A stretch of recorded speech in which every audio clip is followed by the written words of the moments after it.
In a small countryside village, surrounded by golden rice fields and whispering trees, there lived a boy named Eli.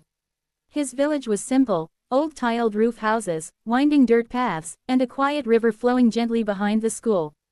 Eli lived with his mother in a small wooden house. His father had passed away when Eli was very young, leaving the two to depend on each other. Eli's mother was kind and gentle. She always smiled, even when life was hard. Every morning, before the sun rose above the bamboo hills, Eli woke up early to help his mother carry water from the old well at the edge of the village. The well water was clear and cool, but the path home was long and steep. Each step felt heavy, not only because of the full buckets, but also because of a quiet weariness inside him. After helping his mother, Eli would run to school, his bare feet covered in red dust. He sat at the back of the classroom, trying to listen, but his mind often drifted away, toward dreams he never dared to speak aloud. Dreams of leaving the village someday, of seeing wide roads, tall buildings, and a life larger than the one he knew. Days passed, and school became a place where Eli felt smaller with every passing day. When he entered the classroom, some children laughed, some whispered, and some simply ignored him, as if he wasn't even there.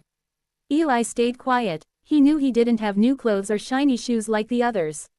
His shoes were old and torn, filled with mud on rainy days. Still, every morning he came to school, holding on to a small piece of hope. In class, the teacher's voice sometimes sounded clear, sometimes distant. Eli tried hard to understand every word, but the lessons tangled in his head. Sometimes, the teacher grew angry. "Eli, why don't you pay attention?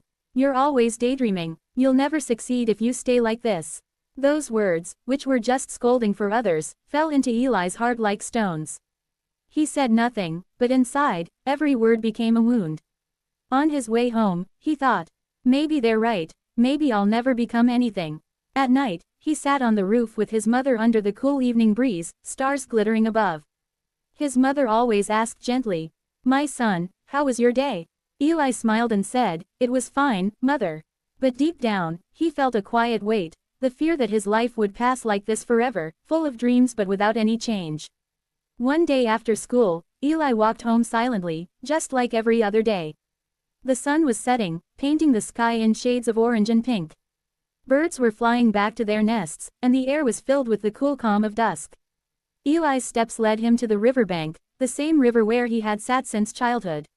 The water mirrored the colors of the sky. He picked up a small stone and threw it into the river. The stone sank, and ripples spread across the surface, one after another, like new stories being born. He watched the ripples for a long time. Then suddenly, a thought flashed in his heart, simple, yet powerful enough to break his silence. What if I could change my life, just by changing my thoughts? That question echoed inside him. He remembered all the times he had told himself, "I can't do anything. I'll never succeed." But that evening, by the quiet river, he spoke different words for the first time. "I can do it, maybe not today, but one day I will." The words felt strange, like they belonged to someone else, but they carried a strength he had never felt before. He repeated them again and again. "I can do it, I can change, I can become something." As he walked home, a soft light filled his heart. The road was the same, the dust was the same, the house was the same. But inside Eli, something had changed. A small thought had been born, and that thought became the first spark of his new life.